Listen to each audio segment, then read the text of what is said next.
This is the Liquid Courage Podcast, a in-depth look at every episode of Courage the Cowardly Dog. On this episode, we check out Little Muriel and the Great Fusili, featuring Taylor, Tim, and Sheldon. Now here are your hosts.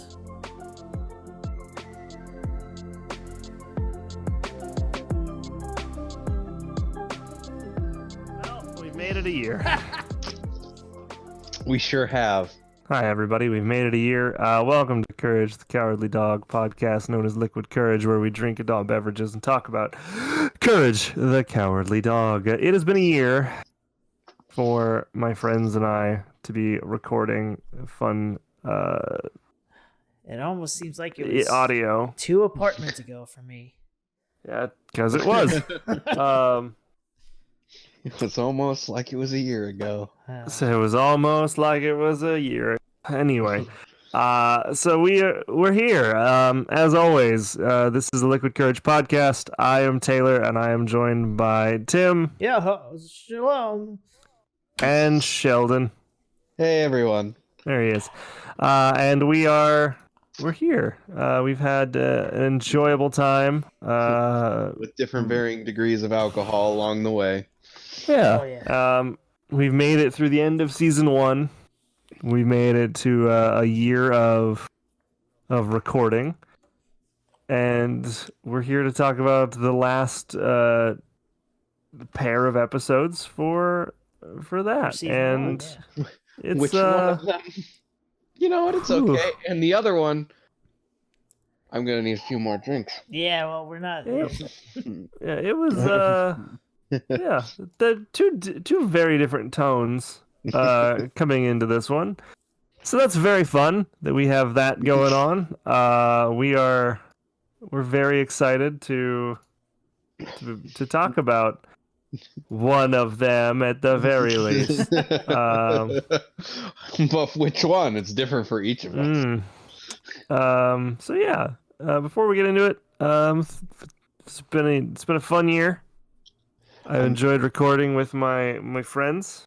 Yeah. I hope I've you've enjoyed. never felt closer to either of you. Yeah. It's been a fun experience. Yeah, thank you, not only you guys for being here and drinking and talking about episodes, but also everyone on Twitter and YouTube and people who left us reviews on Apple and Spotify. Thank you. We see you. We really appreciate it. It means a lot. We do see all of it, that's for sure. I do actually see everything that you guys say. So thank you. To Tim, it means a lot. To Taylor, it means pretty good. It also means a lot. However, sometimes I don't agree with So you. hold up. Here's my favorite one. This happened maybe a week and a half ago, 2 weeks ago. Someone added us on Twitter and was just like, "Oh, this podcast, that Liquid Courage podcast, this is so dumb that it's actually awesome." Well, thank you. To which I replied, that's not his exact words, by the way. He did say dumb. And Well, thanks. my reply was, well, it seems a lot smarter when you've been drinking. So You're not wrong. But here we are. It's been a year. It's been a great and wild ride, and let's hope we can do it for another year. I don't think we're gonna stop. So I mean, I don't see a reason. I know to. I'm not. Yeah. I passed the background check for my new job with this, so I guess they don't care. Whether you guys continue okay. to drink with me or not, I will continue to watch Courage and drink. Sheldon will do the podcast by himself, no matter what happens. All right then. I'm not gonna say there's gonna be a recorder. I'll just be sad and alone in a basement, just watching Courage, going, "Isn't that funny?" As I point at 2 empty couch cushions. No one's there. But yeah, let's delve into it. Let's jump in. let's jump on. Let us dive deep into the liquid. that is courage. I hate the way that you said that. Yes. So, Liquid. the final episode of season 1. I wonder if it was supposed to be the final episode of season 1. I mean, there's season 2. True, but I just mean like I wonder if this was like meant to be like, and we're gonna cap it on this one. I don't know. I heard Cartoon Network's a little like flippy floppy with that whole continuation thing. Yeah, where you don't know until the end of your season. So now, yes, because like Rick and Morty, they had to basically like figure out the contracts for the next 5 seasons at the end of season 2. And like between season 1 and season 2, it was like 9 months or something crazy like that. So you're working on something, not knowing it's gonna end or not. Well, yeah, if you watched, because I love Rick and Morty and I love Adult Swim and all their streams and stuff. I watched after the first episode of like season 3 or whatever, when they had their 9-month hiatus and then came back for another season. Dan Harmon was hosting like a podcast afterwards, and Adult Swim put it on their website and they were streaming it live. And one of the writers was there, and like anybody can come up and ask questions. And the writer, one of the head writers, ran up, was like, "Do I still have a job? Are we going on? What's the deal?" And he goes, yes. It's a little iffy right now, son. He's like, yes, but no, yes. I don't know what to tell you. We don't have. So the we don't have answers. This aired on March 30th, 2000, but the next episode of season 1 aired in October of 2000. So they didn't have too long. Actually, aired on Halloween.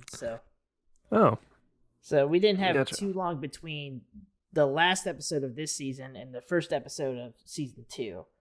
So that's pretty. It's good to know that it was still in the same year, at least. Yeah, well, it's all pre 9/11, so who knows?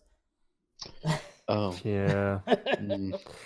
The stage loves you. Not so much anymore.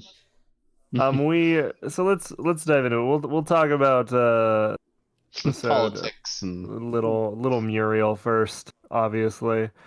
And so that's the first one we watch this time around, and I'm gonna tell you, compared to the B part of the episode, this is a cakewalk. Yeah.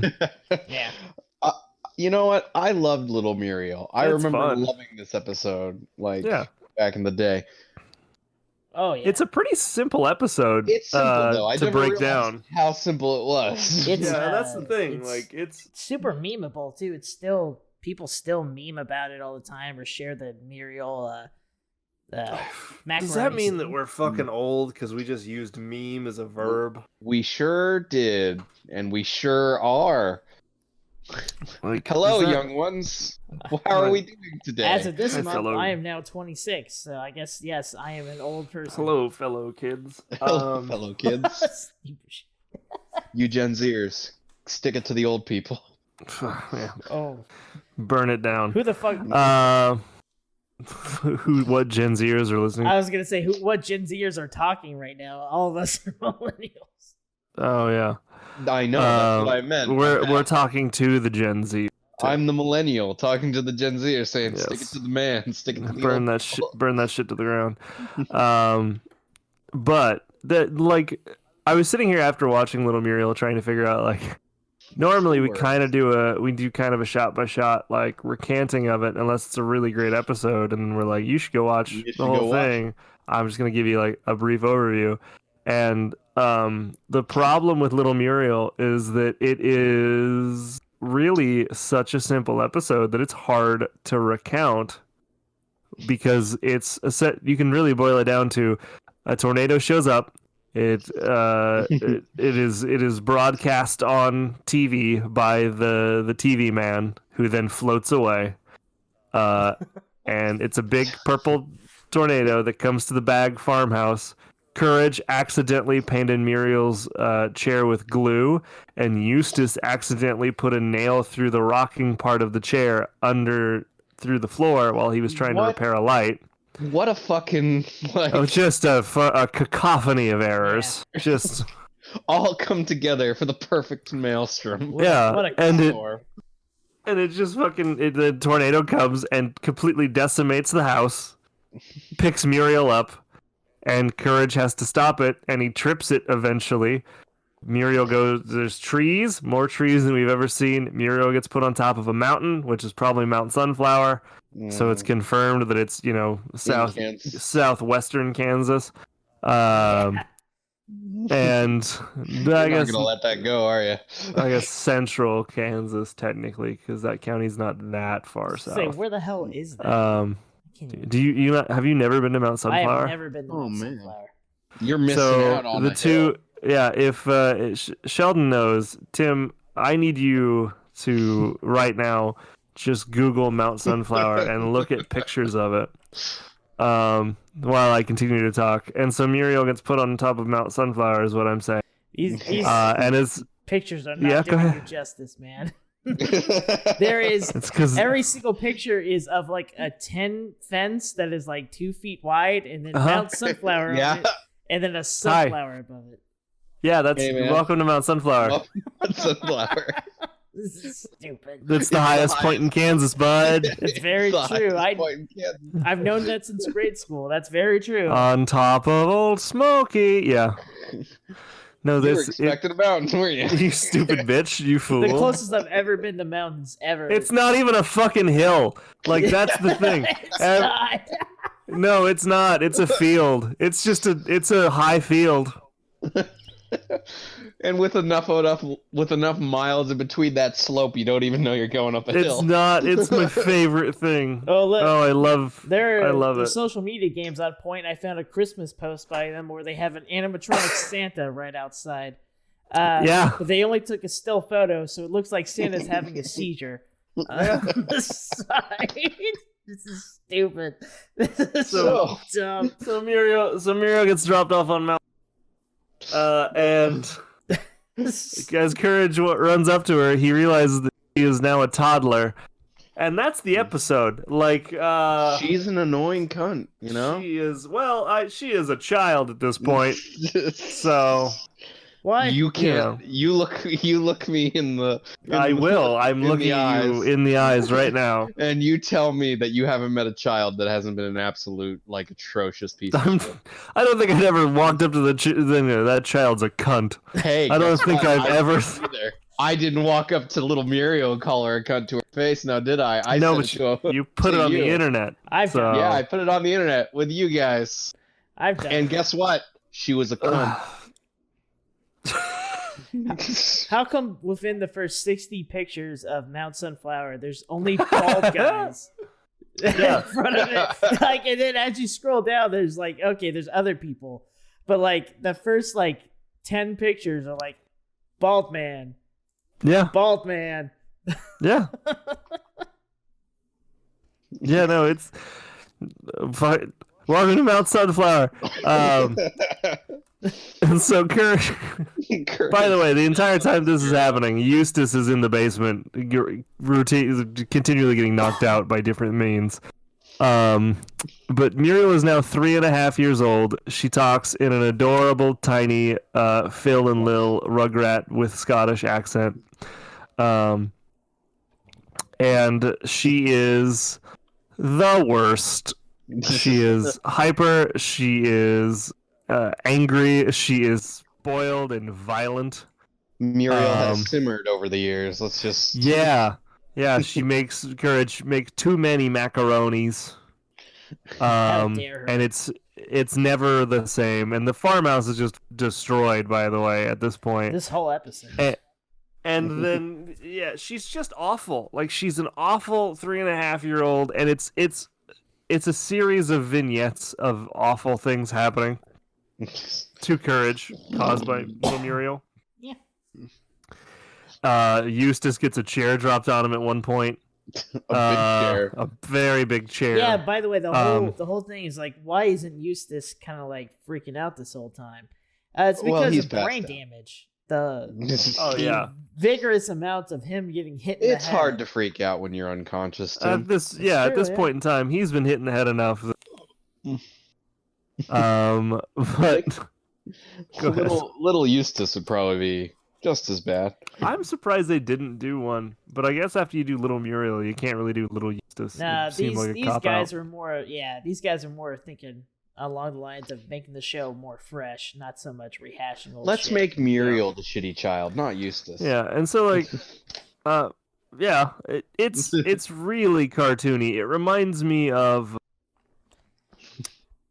Oh, there was a parody of it in Animaniacs, which was the baby with had the dog, and the baby would get in all kinds of trouble, and the dog had to save him. Sweetums and whatever. Is that a parody or not of Sweetums. this? I don't. No, it wasn't a parody of this. It was a parody of it. It was a parody of an old cartoon. And it was like the old baby. You remember like the old baby cartoons where it'd be like the baby would crawl into a construction site. And it'd be like, oh yeah, and usually be like a baby cat and a dog, and the cat would like scratch on top of the dog, and the dog would be like, okay. Oh wait, no, that was an Is that episode something all. completely different? Yeah. Well, shit. I don't know. Either way, it's very reminiscent of those old cartoons that are like that, which is not far flung. They're the worst. Yeah. Let me tell you. And the computer is somehow still working, and he explains to Courage that the only way to turn her back to normal is to throw her into a tornado that spins the opposite direction. So and the only tornadoes that do that are in the southern hemisphere. And so they plan to go to and this is the other thing, because like they're talking about it, and they're like Ecuador, Argentina, Peru, and then the computer's like, I personally like Sri Lanka, and on our resources that we look at, they're like, so they took a plane to Sri Lanka.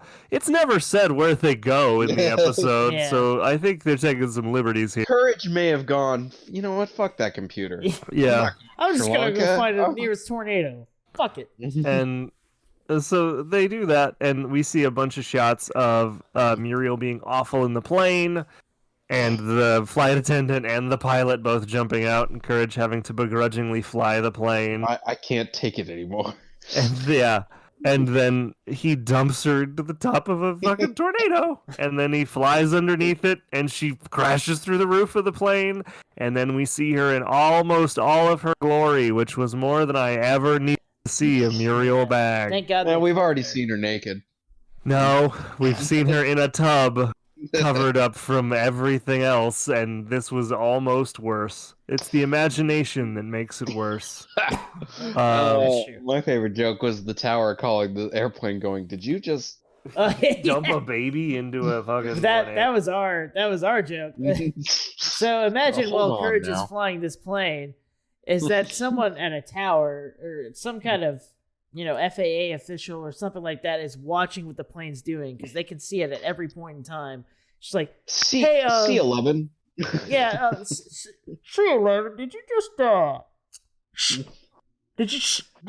drop a baby out of your plane? Sure did, Tower 5. All right, I just want to be sure here, because gonna turn her back into an old lady like she should be. I see now you're dive bombing down. What is going on? There's no passengers on this plane. It's fine. The only people that was on this plane apparently was the pilot and Courage and Muriel and that one woman. All right, I see you're dive bombing underneath a tornado. Are you all right? Is everything all right happening in the plane? No, nothing is all right. C-11, it looks like you just had some woman pass through the top of your bridge. You're now unable to fly. Are you good? Ugh, goddamn. Yeah. The aerodynamics of your plane are now extremely fucked. Going on too long. Oh, fine. Whatever. Yeah, and...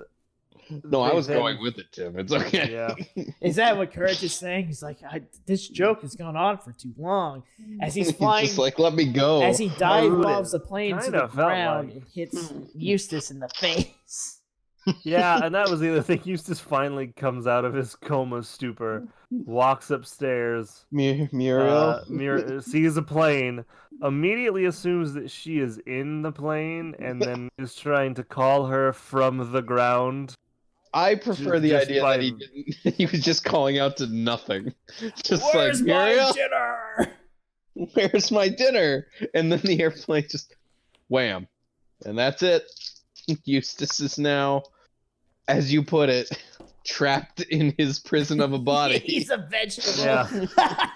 That was the best thing out of our viewing. It's like, no, he's fine. He's just, he can't move. He can no longer associate with the world. Yeah. Oh, fuck. He no longer talks to the living. Looking back, that's pretty dark. Yeah. Open the courage. And then the plane comes down and hits him and knocks him back into the basement into a crippled mess. Ugh. And then the episode ends with on a tsunami wave. With the tsunami warning. Oh. And that's it. I am the crazy weather we're having. I am at a loss for for words when I go, I think that's my favorite still photo they have here on the fandom is Courage using Eustace as a surfboard and having Muriel like above him, and he's just screaming at the top of his lungs the whole time. Man, who knows if that water's from the Fountain of Youth or not? We don't want to reenact what we just went through. Oh, that's another episode, isn't it? Dude, I don't know.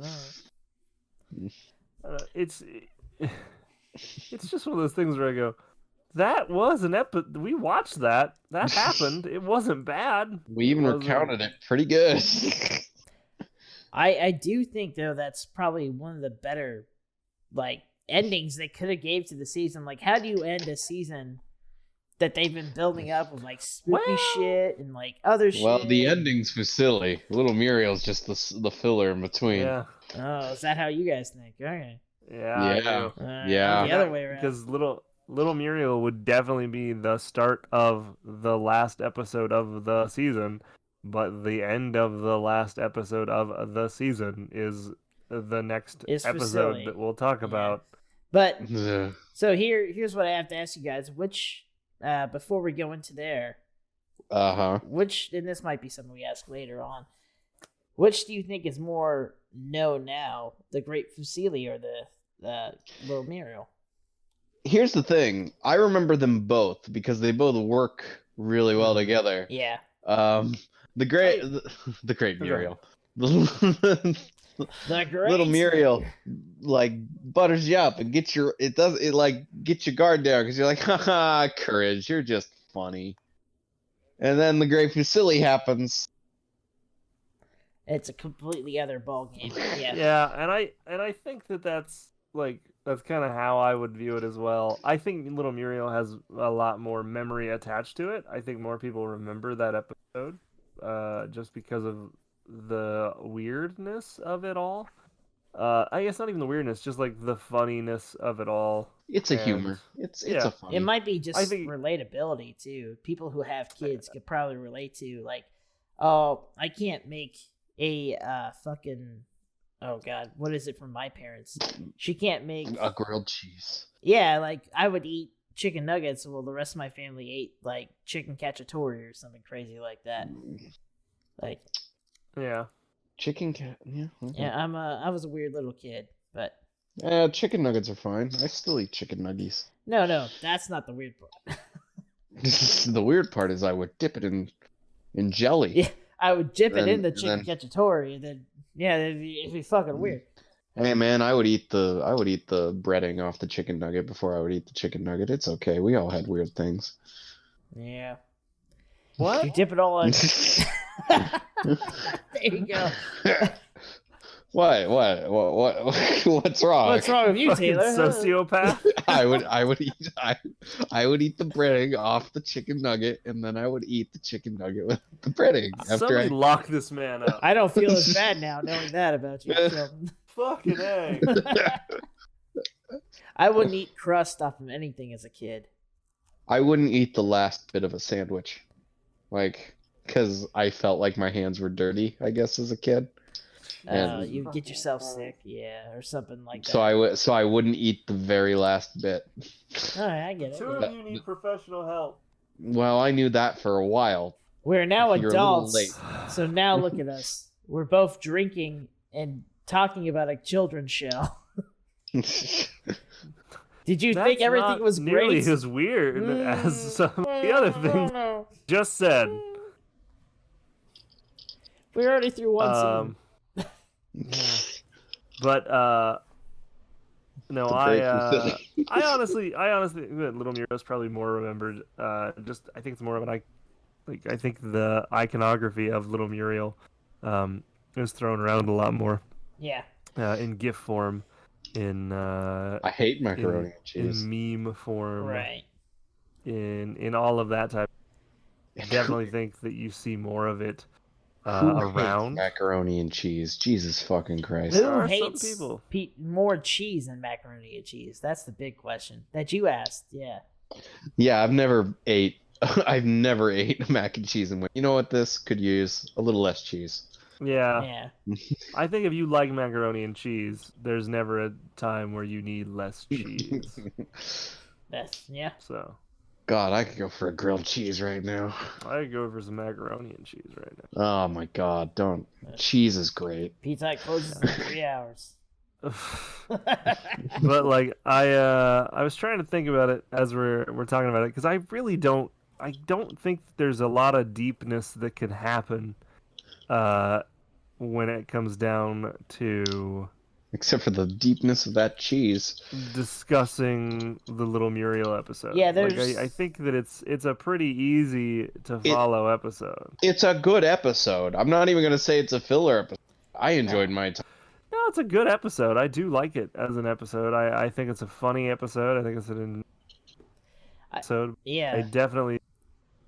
Go ahead. I would like to see like something from David Stephen Cohen or John Dilworth about this episode, because I wonder if there was some inspiration, like one of them had kids. It was or something. children. Yeah, they like. You know it was children. One of those two Don't had even. to have kids, or there was something else going on, and they wanted to like portray that, and they thought it'd be funny. I hate kids. Let's fucking show how shitty kids are. Maybe it could have been. The fucking solution to this episode was make her again. And they're like, kids suck. Make her old.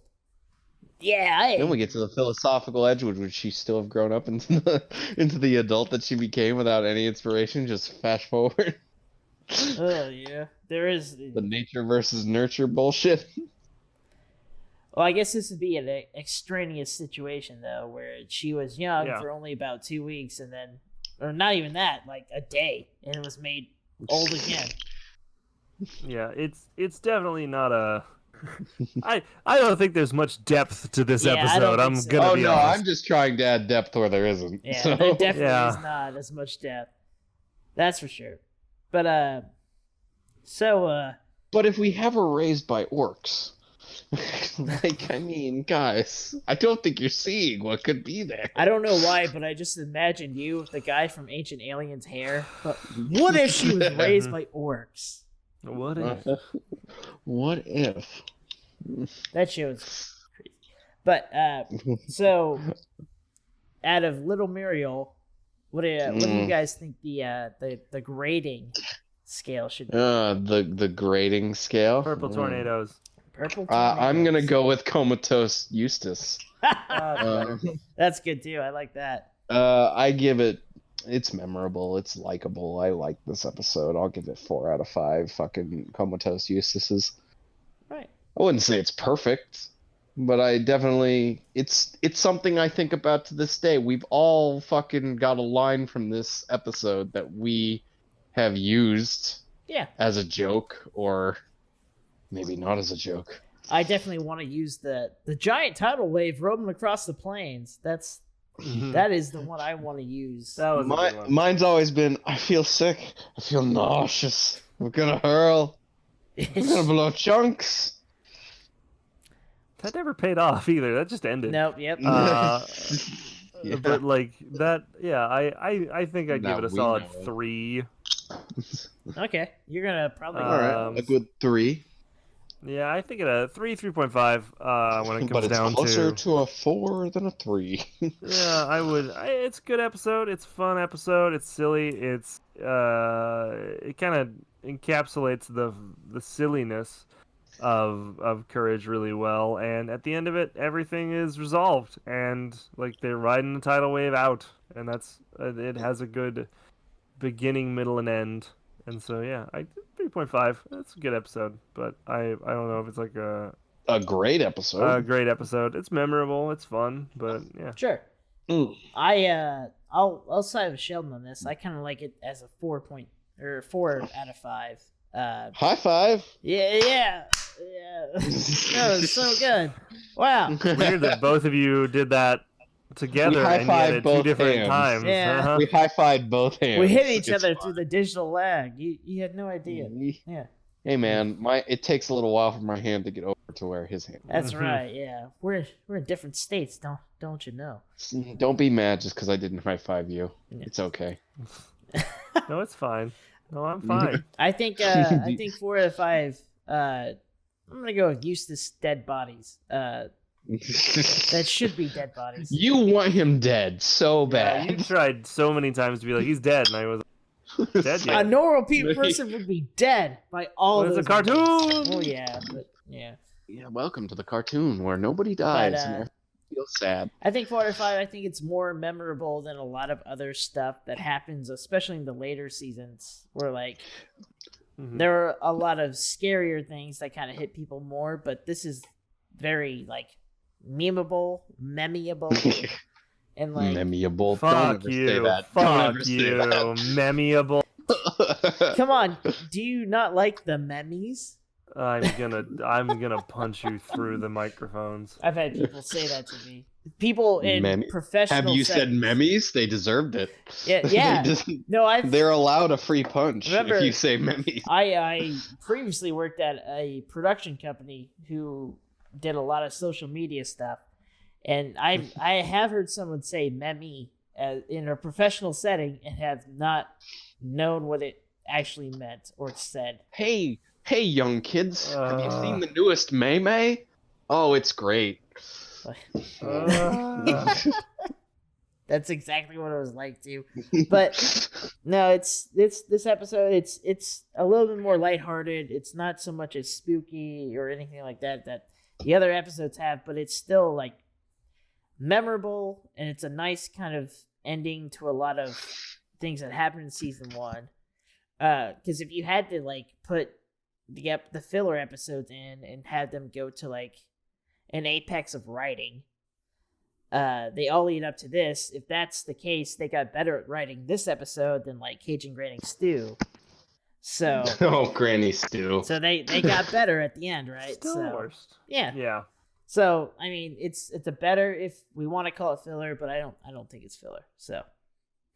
Oh yeah, no. And I also have the trivia ready for this episode. It's definitely not filler. It's just compared to the Great Fusilli, it's just, Yeah, I would say that, yeah. Great Fusilli has a lot more going on with it, for sure. So, the trivia, as of fandom.com, you can check it out. The man seen on the TV dancing bananas in this here is John R. Dilworth at the very beginning of the episode. Yes. It is actually used as a variant of the Stretch Films logo seen on the episode of Freaky Fred. So they used that stuff twice, and it's actually originally from a short called Noodles and Ned, Catch the Day, which they actually made for Sesame Street. So. Yeah, they're just kind of weird little non sequitur. Yeah, they're stuff they already had done, and they just, let's throw it in. It couldn't hurt. Yeah. They're fun. They're cute. The pilot looks exactly like the sea captain from Club Cats, and also... yeah, we didn't talk about that, I guess. Yeah. He's also looks the same as the police chief from all the other episodes and everything like that. Yeah, because he is the same person. So, Muriel is seen as the child here, but eventually Eustace will be shown as a child in a later episode. Oh, I'm sorry? Yeah, Eustace, but he's... It does happen. It does happen, not to spoil anything, but it's not the same kind of type of youngin'. Oh. So. I did not know that. I thought this was the only child. And it's not like we talked about this while watching it. It's not like they did a cop out and like, oh, we did young Muriel, now we gotta do young Eustace. They did it well in the other episodes where Eustace has to be young. So. I want to have hair. I don't know. I I think can't remember. Done now. I can't remember young Jesus at all. The same person who voiced Phil and Lil DeVille in Rugrats and Sally Acorn in Sonic the Hedgehog also voiced Little Muriel.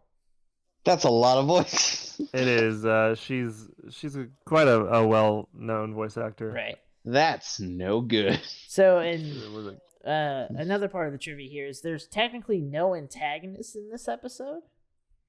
No. Just Muriel. It's the second episode in this season to have no villains, technically. Yeah. Although I would say What's the first one? Good question. I'm assuming it would be Eustace's mom one.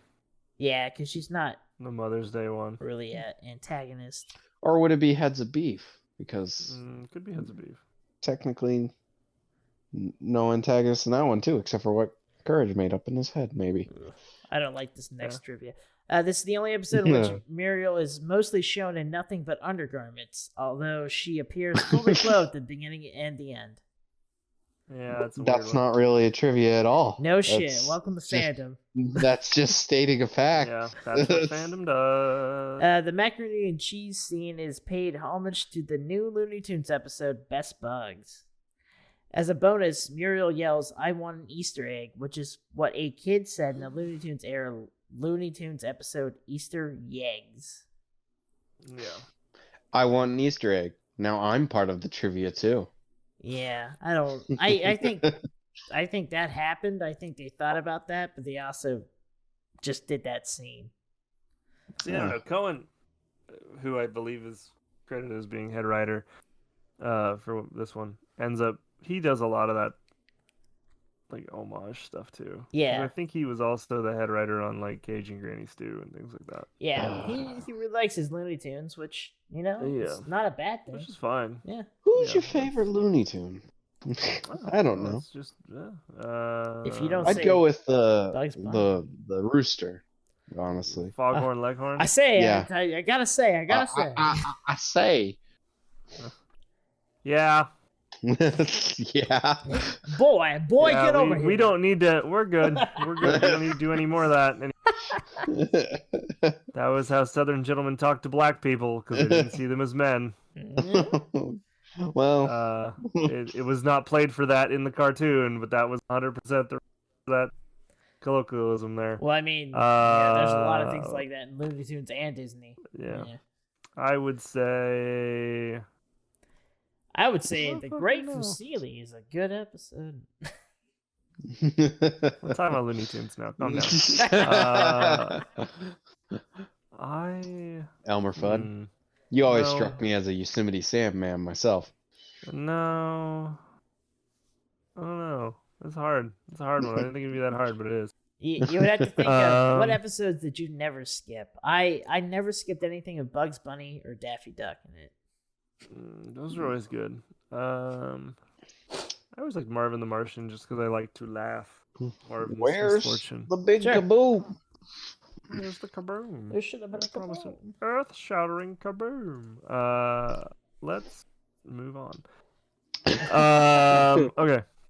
What a segue. Yeah. Fuck it. Here we are. It's been a year. Right.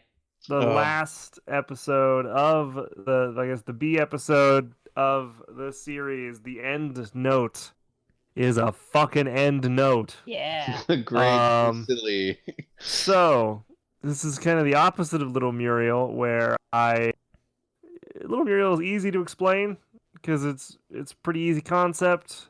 It's just kind of fun. It's enjoyable. Fun. Yeah. It's bright. Great Fusili is fucking terrifying. From beginning to unhappy ending. Are you living your life to the best, everyone? Jesus. Are you doing your best? Are you not just going through the paces? Are you not just a puppet to your own design? So the Great Fusili is okay. The Bag Farm has been host to multiple different things over the year. Hunchbacks, had chickens, alien ducks. Feet. You've got cats. Feet. Big feet. Yeah. We've seen pigmen in other places. Yeah. Fucking eggplants. We've seen eggplants. We've seen a lot of things at the Bag Farm.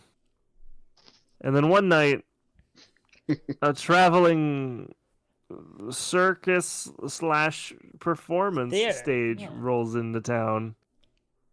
And it parks outside of the Bag House, plays some music, and they come out, and out steps a fabulous alligator with a cape who calls himself the Great Fusili, and it just goes fucking crazy from there. Fusili! Muriel, the stage loves you. Go. Yeah, he's a sweet talking man that promises fame and fortune, and fucking A. It's an episode. Okay? Well, because I was sitting here and I was like, as I watched, oh, this is like a weird one. Oh yeah, I think I remember how this ends, and then it ends, and I went, didn't fucking remember how that ended. Yeah. I thought it was this episode should be up there with Return the Slab for fucking creeping you out. Not because the animation is spooky, not because the act is, like, the whole idea is spooky, but because the way that fucking show ends is so disheartening. You think about it for more than a second and you go, wait a minute. Yeah. It stays with you. So I'm going to do a real fast recap so we can actually talk about the episode. The fast recaps are the best recaps. Let's go. Okay, so Fusili pulls up and he sets up the stage and he talks to Eustace, Muriel, and Courage, and he convinces Muriel to read from a script that says, "How now, brown cow?" And there's this thunderous applause that comes out of nowhere, and it's this invisible audience. And Courage is already put off by Fusili because he watches like the masks change from like the happy, sad drama masks to just terrifying masks, but they go back almost immediately. So he gets Muriel on stage and does that. Muriel then juggles and knocks Eustace out with her juggling. And the crowd, they laugh. They love it again. So Fusili is like, "Oh, we're gonna make you stars." Gives them a room in this impossible space of a van. Courage tried to get them to go, but it didn't work. So then his other alternative was to put on a little tap dancing uniform and do that. They do the act. Then he brings Courage in, and then they're going to do the act about the simple family scene in which Eustace and Muriel and Courage are all dressed up in extra clown makeup with big, weird Mickey Mouse hands, and Courage is going to maybe pie one of them. Eustace scares him. He gets pie in face, runs away. Stumbles into a room full of what are they called? Marionettes. Life-size marionettes. And he sees a hook on the wall for Muriel, Eustace, and Dougie, and freaks the fuck out, as you would. And as he runs back out to stop this, we see the puppet masks, or the drama comedy masks, basically barf out these long tendril fucking strings that hook into Eustace and Muriel, turn them into fucking puppets, and then they're puppets. Good night, everyone. Courage, goodbye. But now you're like, oh, it's going to be okay, because Courage will save the... So Courage gets chased by Fusili. He he hides in a powder container, comes back. Fusili thinks he's a phantom, falls on the stage. The spotlight hits him, which is terrifying. Which is like it's like a trap that he can't control. Yeah, then he falls into it, does a thing. The fucking masks do the thing, turn him into a puppet, and he keeps talking and dancing. Courage steals Eustace and Muriel's puppetry, and you're like, oh, cool. So like something's gonna happen. So we cut back to the house where there's still fucking puppets. Yeah. And Courage is controlling them. Yeah. To live out his life as it would if they weren't puppets. You can't say this didn't end out in Courage's best favor, because What the fuck was this episode, Irvin? Hey man, Courage doesn't even understand life without them, so he just has to do what they would do, which is abusive. Okay, and they do abuse him because they still scare him as marionettes. So no, he just reacted, I'm sure. Yeah. Oh, yeah. So here's the thing, though. Fucking what? And every other Courage has kind of had some kind of resolution where everything was okay. Like everything was more like everything's like it's we mostly back to normal. Fuck you. We had zombies. And then it was like, it's fine. We had Return the Slab. It's fine. We had big toe problems. It's fine. It's fine, yeah. We had Cat's Cruise. It's fine. Washing Machine Muriel and helicopter. Yeah, that one was weird. But it's fine. Everything was back to normal. Yeah, everything's fine. Like, This is the first one to leave a bitter taste in your mouth that goes, things are not fine. It's Don't pretend like they are. Fucking weird. The imagery and everything that goes along with this is terrifying. Because initially you're like, it's going to be like another kind of like Cats thing where it's going to be really weird, but then Courage will save the day. And no. There's nothing to do. Muriel. It ends. They're gone. They're puppets. So like, I don't know. It's okay, Taylor. It's all right. If this wasn't the planned season finale, they fucking hit it right. If it was the planned season finale, holy shit, does that seem like you're not getting another season? Right? Yeah. Oh my god. That really seems just like, and we're done. Well, I mean, Courage is they wouldn't now know. alone. They wouldn't know, man. They probably wouldn't know, and like I said, does Courage puppeteer them into feeding him? Does Courage puppeteer them into sleeping? There are so many fucking unanswered questions there. The answer is probably yes. And you gotta think about. And then you cry. You gotta think about this time at Cartoon Network, where Courage is one of the first original shows on the network. So, like, it's okay. Like, will it come back for a second season? Fuck it, we don't know. Fuck it, just go for it. Just go for it. It's okay, little Sheldon. It's okay. They're not dead. Yeah. But that's the thing. Like, are their souls trapped in the puppets? Which is worse, them being trapped in the puppets or them being dead? No, this isn't about. No, that's the thing, Sheldon. This isn't about going like we have to pick the ending that makes you feel okay. This is like, no, I need to know. Right. So here's the question for that then. When Courage runs into that broom closet or whatever it is, the storage closet, Are they all alive? Are they all alive? Are they all Yes. looking at Courage but can't say anything because their mouths are We're not trapped in our own bodies. Yeah, probably. So does that mean when the great Fusili gets turned into a puppet, does that mean that they are all forever trapped? Yeah, they're forever trapped, just sitting out in front of the Yeah. Would an inferno be a fucking Would saving that grace? release them from their Would it? coils, or would they just feel it all the way till their ash? Well, would they be dead? There's no way to know. There's no way to know. We don't know, but that's the thing, is that Fusili also talks and walks on stage, but he was controlling Eustace and Muriel. Yeah. Who's controlling Fusili? Also, why did you have such a shitty arrangement with this ghost demon truck, Fusili? Hey man, if it's a demon, there's literally no holds barred. Also, it can do whatever it fucking wants. Yeah. Like what bullshit do you have to think to be like, oh, there's a phantom. Oh my god. Oh shit, that's a Well, because the Phantom of the Opera. Yeah, but like, at what point do you have to go like, what the fuck? Like, how shitty of a person do you have to be before you can imagine a phantom coming back for revenge against you? How many people have you killed before you have to go, oh shit, oh my god, that's all of my sins in a person. One of them has come back for me. Yeah, like I said, this episode leaves me with more unanswered questions than I think anything I've seen in this show. I still feel like young Sheldon, which is sad. I'm just, oh no. I don't like this outcome. Can we change it? No? No. Oh. No, it's just done. It's the end of season 1. Fuck. So now this episode. Yeah. Oh my god. It makes me feel things. Even now. Like And that's that might be the alcohol. I don't know, but that's what I'm trying to figure out is like there's so much to unpack here.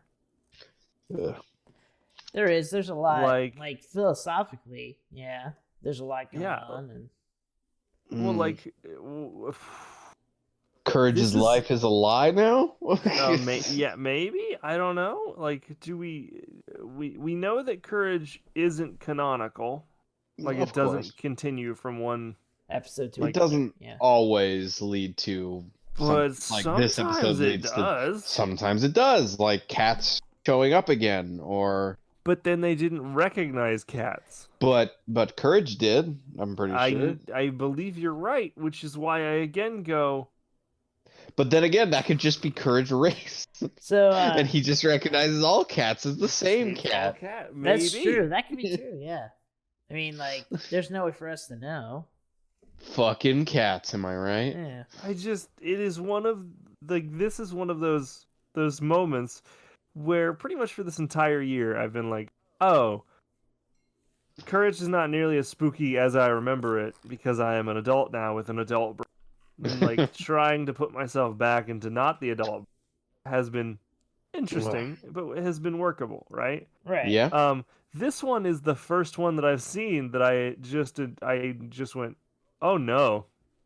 Oh no. Life is bad. pain. Yeah. Yeah. So is death. Shit.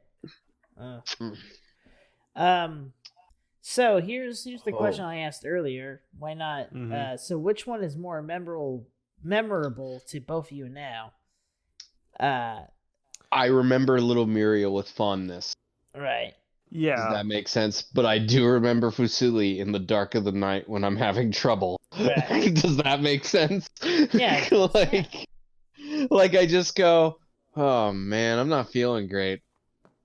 In that episode of The Great Fusili. And you see as he flash like through fever It's dreams and shit. And like, it's fucking great that they're together though, right?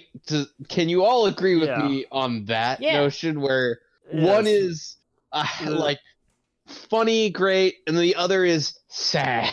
Yeah, the dichotomy is very much noted.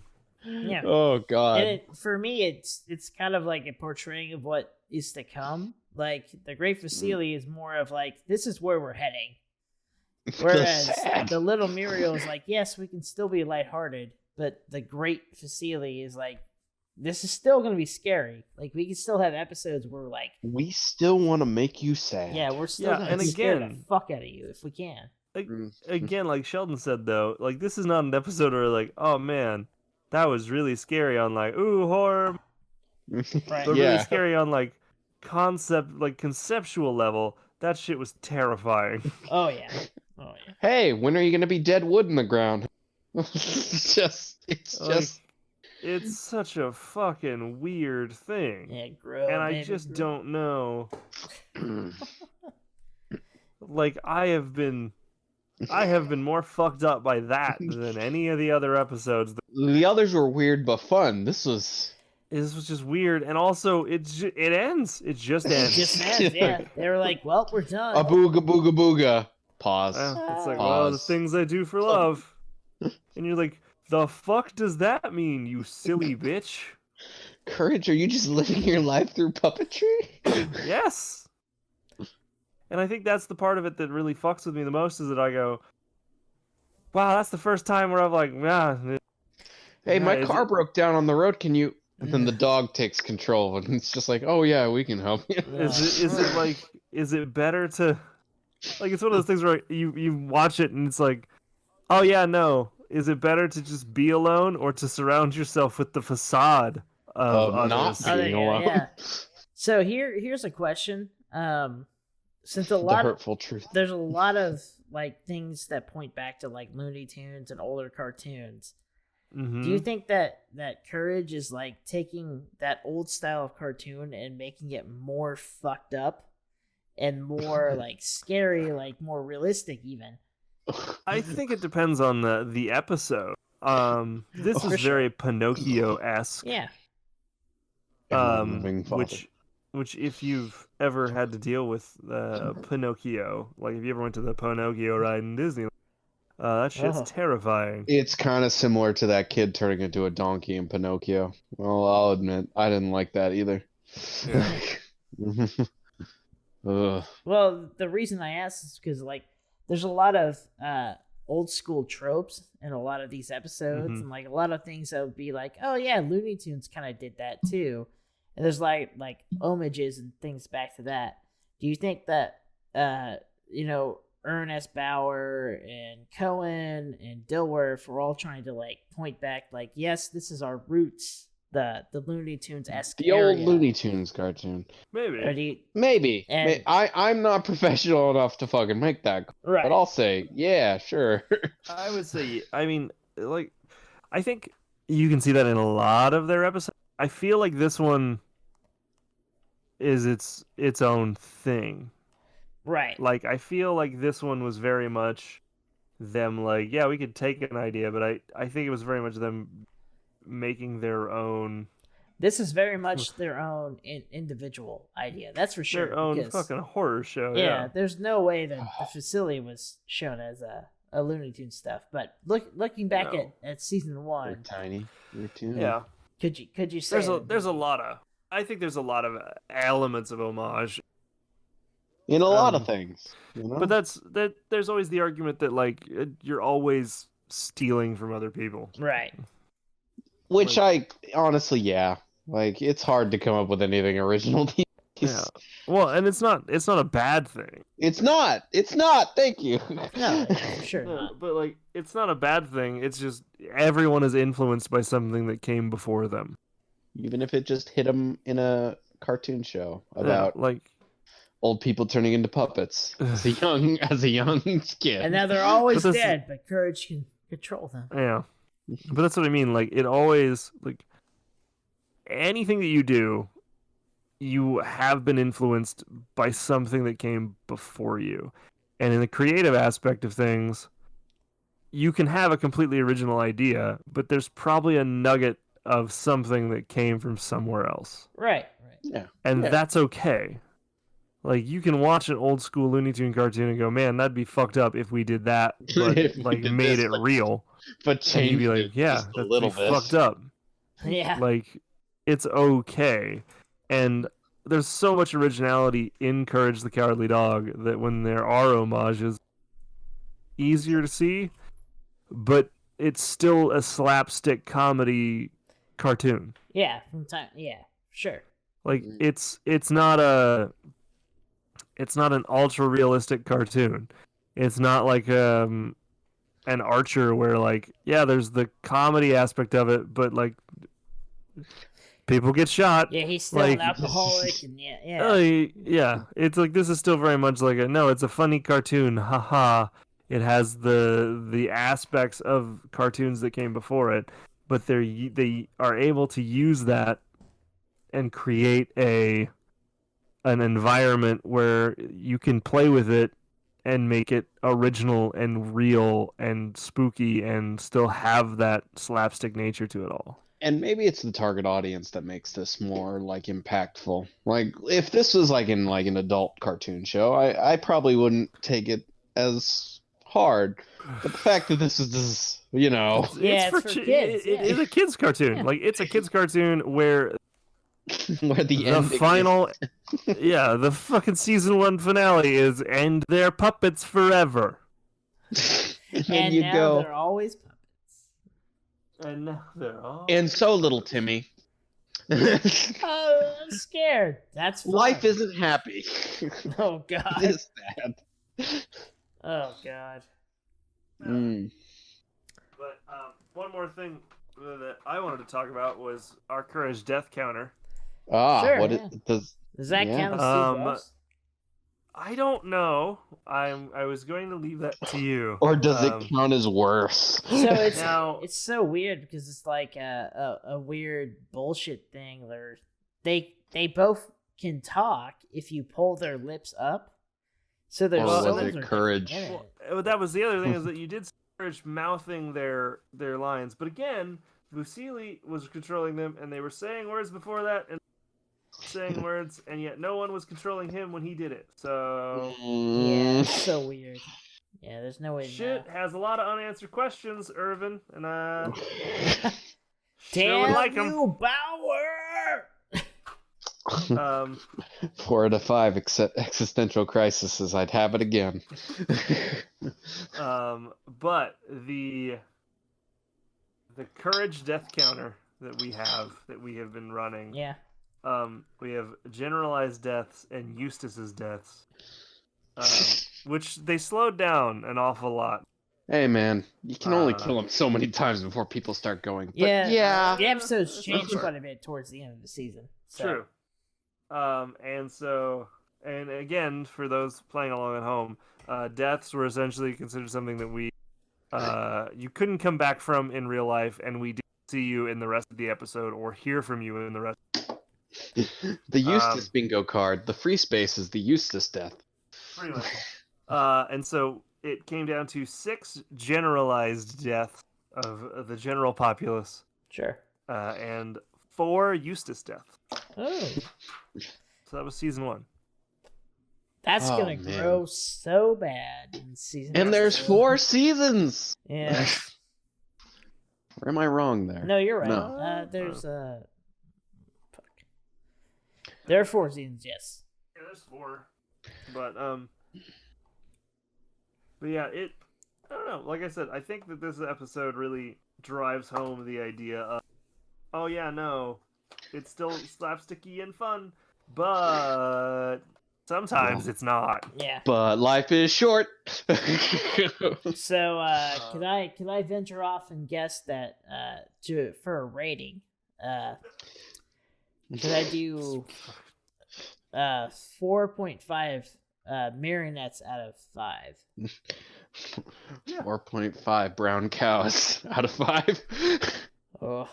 4.5 crying little Sheldons out of 5. No, don't do this to me. I did it. There you go. God damn it. It's. I can't even explain why it's that score. It just is. Yeah. All right. I can. It's just good. Yeah. Like it's just good. It fucking hits it perfect. It hits the tone perfect. It's because it's deeper than a filler episode. A filler is just gonna be like, oh, this is funny, and then it ends. Whereas a actual thought out episode, we're like, no, this is something we want to make a point with, or something, or take it to a further thought process with. That's exactly what the Great Fusilli is. They kind of want to be like, well, if you're on stage, everyone's kind of a puppet, and in life, like a lot of people can be puppets. Like, you know. Yeah. No, it's definitely an episode in which it takes your not your expectations and fucks with them because it's courage. But I guess it kind of does in the idea that like everything is normally okay. Yeah. And like that's kind of one of the nice tantamounts of courage is like everything is okay at the end. And this is one of those ones where it's like sometimes it's not okay. Sometimes that's fucking it's real. Bad. Oh yeah. And so I think that's pretty much why it's great. If you've been watching along at home with us, you've got it with us. We'd love to hear your thoughts on our Twitter, which is the @liquid_podcast. Great to hear from you. It's been a year. If you've been with us from the beginning of the year, it's been a very fun ride. We're happy to have you. Sure. But I don't know why I'm outroing, I guess. Hey, man, it's been a year. It's been a year. It's like, let's do an outro. To everyone out there, I love you. It's been a long time. It's been a long year. He's had a long day. I sure have. La Jolla. But But it's, I'm happy that we've been here. I'm happy that we've been able to do this. And I look forward to doing another year and another. Yeah, we really co-hosts. We really appreciate everyone that's done it, like talked about us, or even like followed us on Twitter. Everything like that is great. We really appreciate you. And anything that you can do in the future, we always will appreciate. Sharing our stuff or anything like that. It's always great. So. And if you just want to listen, you can do that too. Yeah, you lurk as much as you want to. But yeah, it's been great. So out of season 1, before we do end it, most memorable episode. Most memorable episode. And Fusili's now in our heads because we just watched it. Yeah. But like most memorable episode. I think it's most memorable episode. For me. It's probably come on. The zombie directors. Okay. Other than Cage and Granny Stew, because we remember it because we hated it. We really shat for me, it's got to be Freaky Fred. I mean, come on. Yeah. I mean, really. Yeah, I think I have to go back to the standard of Return the Slab. Okay. King Ramses' Curse. Just because, again, thinking back on it, that one was a freaky episode. It messed with it did freak me out when I was a kid. It didn't freak me out when I was an adult, but I did enjoy, as an adult, the brave animation. So I think it's that for me. Oh, yeah. I think I'm gonna be the definitely big wussy boy here and do that. No, that's definitely probably the most memorable episode because it has like that mixed media, the both 3D animation and 2D animation. Mm-hmm. Like that's something you don't always see. Like it's something that I enjoy as a creator. Mm-hmm. Like when you see 2D animation and then 3D animation combined with it to actually work. Like that's something you don't ever see. So them doing it in like 2000, it's crazy. Like it's something that people should remember for being spooky, but people should remember as also being like almost groundbreaking at the time. So yeah, I agree. Yeah, totally. Oh, great. Anyway, I think we go there. Yep, I think we are we're at our end for sure. Go now. By the way, there's no trivia for the Great Fusilli. Nope. Are you fucking serious? There's not a single fucking thing. Fuck you. The fandom is a very weird place. They're apparently avoiding this one like the plague. Yeah.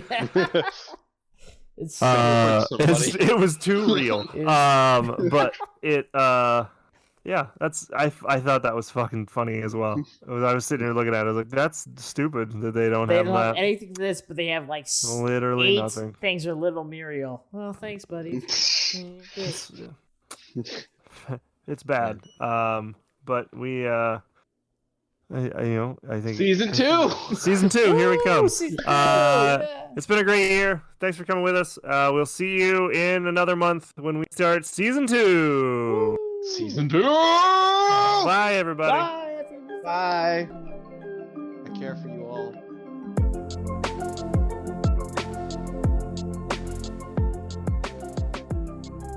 That was the Liquid Courage Podcast. An in-depth look every episode of Courage the Cowardly Dog. On the next episode, we check out The Magic Tree of Nowhere and Robot Randy. Music was provided by Visionless. You can find them at www.soundcloud.com/VISIONL3SS. We do not own the rights to Courage the Cowardly Dog. Until next time, have a wonderful night.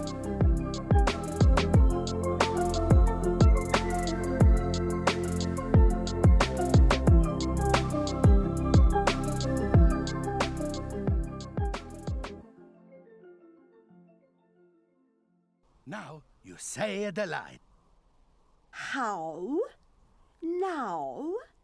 Brown cow.